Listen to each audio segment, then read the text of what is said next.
हरे कृष्णा। कैसे हैं आप सब लोग? आई होप आप भी सब स्वस्थ होंगे, मस्त होंगे। तो देखिए, आज का दिन है संडे का और मैं आज आपसे कुछ टिप्स ऐसे शेयर करना चाहती हूँ जो हम डेली रोज़ में करते हैं। देखिए, आज सुबह मॉर्निंग का टाइम है तो मैंने सोचा चलिए मैं बेड सही कर रही हूँ तो आपके साथ ये भी दिखा देती हूँ कि मैं अपनी बेड शीट कैसे लगाती हूँ। मैं पहले देखिए, जैसे आपको पहले देखा था मैंने गद्दा आगे खिसकाया, वो मैं इसलिए खिसकाती हूँ ताकि पीछे आगे की चादर ना अच्छे से दब जाए। फिर मैं इस साइड कॉर्नर की चादर को भी इस तरीके से दबाती हूँ कि चादर निकले ना कोनों से। मोस्टली चादर कोनों से निकलती है तो सारी बिगड़ जाती है।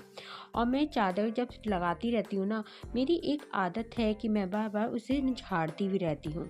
आप ये देखेंगे मैंने साइड कॉर्नर से चादर दबा दी है तो अच्छे से ये टक हो गई है।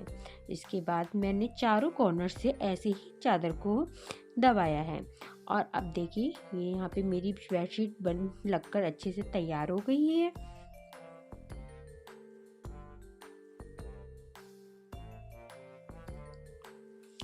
फिर उसके बाद में देखिए, ये आजकल विंटर्स चल रहे हैं तो रोज़ की जैकेट्स वैकेट्स रोज़ की ही निकलती हैं। अगर बाहर जाना है उसकी अलग, घर में है तो उसकी अलग, तो ये ऐसे ना फैल जाती हैं। तो मैं हमेशा ऐसे ही करती हूँ और देखिए इनके लिए ना जगह भी काफ़ी चाहिए होती है रखने के लिए। तो देखिए मैं इस तरीके से फोल्ड करती हूँ कि कम स्पेस में ये काफ़ी जैकेटें आ जाएँ। तो सबसे पहले तो मैंने जैकेट को पूरा खोला, उसकी चैन लगाई, फिर उसकी जो कैप है मैंने आगे की साइड करके और मैं इस तरीके से मोड़ती हूँ 1 और ये 2, सिर्फ 2 ही बार मोड़ना पड़ता है इसको। और हमारी देखिए कितने कम स्पेस में एक जैकेट रख के तैयार। और ऐसे ही मैं और भी जैकेट हैं उन्हीं की ही जिप लगा दी। इसकी तो जिप खैर ख़राब थी तो मैंने लगाई नहीं। तो ये देखिए मैंने ऐसे ही फोल्ड करा 1 और 2, पर 2 ही बार आपको राउंड करना है, इसके से ज़्यादा नहीं। ये देखिए एक बार में एक कोने में ही मेरी 3 जैकेटें आराम से आ गई हैं और इन्हें निकालना भी इतना इजी है, आप इसे बड़े ही आराम से निकाल सकते हैं। आप ये देखिए 2 जहाँ मेरी पूरी जैकेट एक आती ना, वहाँ मेरी 6 जैकेट्स आ गई हैं। यहाँ बच्चों की और मेरी दोनों की ही जैकेटें हैं। तो हुआ ना कितने ही कम स्पेस में इतनी सारी जैकेटें आ गई। तो देखिए विंटर्स का टाइम चल रहा है, मुझे तो नहीं लगता सबके घर में डस्टिंग रोज़ होती होगी। तो हफ्ते में कभी कोई 3 बार करता है, कोई 4 बार, कोई तो देखिए डेली ही करता है। तो देखिए अकेला इंसान रोज़ तो इतना काम नहीं कर पाएगा। तो मैं भी देखिए अब मैं भी अकेली हूँ, मैंने कोई मेड नहीं लगा रखी डस्टिंग के लिए या झाड़ू पोछे के लिए, तो मैं खुद ही करती हूँ। तो कभी अब तो ऐसा होता है मैं डेली सफाई नहीं कर पाती हूँ तो मैं अब कभी कभी ही डस्टिंग करती हूँ। अब मैं ये सोफ़े की जैसे कवर है, जब भी मुझे लगता है कि हाँ मुझे इसे सही करना चाहिए तो मैं इसको पूरा कवर उतार के पहले पूरे अच्छे से झाड़ लेती हूँ। और ये मेरे सोफ़े का कवर काफ़ी लंबा है तो मैं इसे एक साइड से फोल्ड कर लेती हूँ। तो फोल्ड करके मैं इसलिए दबाती हूँ, अगर हमने पूरा अंदर ऐसे ही डाल दिया ना तो एक कोने से ना सरवटें अलग ही दिखाई देती हैं। इसलिए आप भी कभी भी सोफ़े का कवर अगर सोफ़े से बड़ा है तो उसको कहते हैं फोल्ड कर लीजिए और अंदर की तरफ आप ज़्यादा से ज़्यादा दबाइएगा ताकि ये आगे की तरफ भागे नहीं बैठने पर भी। अगर आप अंदर की तरफ ज़्यादा सोफ़े का कवर दबाते हैं ना तो ये कभी भी निकलेगा नहीं। और ज़्यादा से ज़्यादा कोशिश करिए कि आप हैवी सोफ़े का कवर लें। देखिए अब हैंडल का कवर भी मैंने ऐसे ही फोल्ड करा और उसको थोड़ा सा अंदर की तरफ दबा दिया। देखिए आप बैठेंगे, मैं बैठूंगी तो देखिए ये बिल्कुल भी टस से मस नहीं होगा। वरना क्या होता है ना सोफ़े का कवर ना एकदम से बाहर निकल जाता है, सिकुड़ जाता है। तो ये थोड़ा मेरा हैवी सोफ़े का कवर है और वैसे भी मैं ना ज़्यादा से ज़्यादा अंदर की तरफ से ये दबाती हूँ। और हैंडल कवर भी जो होते हैं ना, मैं उसको भी देखिए साइड में से दबा देती हूँ। तो ये ऐसे तरीके से ना आप कोई भी गेस्ट आ जाए अगर बैठता है ना तो सोफ़े का कवर इतनी जल्दी ख़राब नहीं होता और हैंडल कवर भी कभी भी आपके नीचे नहीं गिरेंगे। और देखिए मैंने इसके बाद कुशन कवर लगा दिए। अभी तो ही मैंने कुशन कवर इसी तरीके से लगा दिए, वरना जो हमारी थीम से मैच होते हैं ना तो मैं उसी के अकॉर्डिंग सोफ़े के कुशन कवर लगाती हूँ।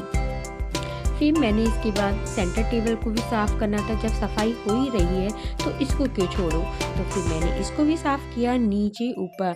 अगर आप सफाई करते हैं तो देखिए प्रॉपर तरीके से ही कीजिए, आप कुछ भी मत छोड़िए। अगर एक बार को आपके पास टाइम नहीं होता तो ये बहुत टाइम तक चल भी जाती है डस्टिंग। फिर मैंने सोचा आज ड्राइंग रूम का नंबर आया ही है तो बेड शीट को भी चेंज कर दिया जाए। तो मैंने यहाँ बेड शीट भी उतार दी है। तो इसके बाद मुझे लगा कि थोड़ी आज चलिए इसी की थीम से मैच करते हुए मैं बेडशीट भी बिछा देती हूँ। तो मैंने ये देखिए जो आपको ये जिसमें मेरी बेडशीट जिसमें से मैं निकाल रही हूँ ना, तो ये कवर भी मैंने ही बनाया है और आपको विश्वास नहीं होगा ये मैंने किससे बनाया है। इनकी एक शर्ट ख़राब हो गई थी तो ये शायद जल गई थी प्रेस से, तो मैंने ऊपर का और नीचे का थोड़ा सा पार्ट काट के और सिलाई लगा दी है। जो बटन वाली आगे से जगह है बटन वाली की खुली रहती थी और इसी के अंदर मैं अपनी कुछ बेडशीट रख देती हूँ, तो ये इधर उधर फैलती नहीं है, खिसकती नहीं है, जिसमें है इसमें ही पड़ी रहती हैं। तो ये एक तरीके से ना बेड ना हमारा ऑर्गेनाइज रहता है। तो मैंने इसमें से बेडशीट निकाली है और ये बेडशीट मैं आपको बता दूँ तो ये मेरी लाइनिंग वाली बेडशीट है। तो देखिए मुझे इसे बिछाने में थोड़ी प्रॉब्लम होती है। वो क्यों होती है, तो आपको जो ये किनारियाँ दिख रही होंगी ना इसमें डिज़ाइन है। मेरी एक आदत है मैं अगर बेडशीट बिछाऊँ तो प्रॉपर अच्छे से ही बिछाती हूँ। जो यह है किनारी दोनों साइडों से किनारियाँ इक्वल होनी चाहिए। इधर से जैसे आपके ऊपर डिज़ाइन दिख रहा है ना, दोनों तरफ से डिज़ाइन इक्वल होना चाहिए। ये लाइन सीधी होनी चाहिए, ये इस तरीके से होनी चाहिए। तो मेरी एक आदत है कि जब तक बेडशीट अच्छे से प्रॉपर से नहीं बिछ जाती कि जितना डिज़ाइन ऊपर निकला हुआ है इतना ही डिज़ाइन नीचे निकलना चाहिए। जितना डिज़ाइन साइड कॉर्नर से है उतना ही डिज़ाइन उधर की साइड से भी छूटना चाहिए। तो मैं इसी तरीके से ही बेडशीट बिछाती हूँ। तो कोशिश मेरी यही रहती है कि मैं बिल्कुल प्रॉपर तरीके से बेडशीट बिछाऊँ।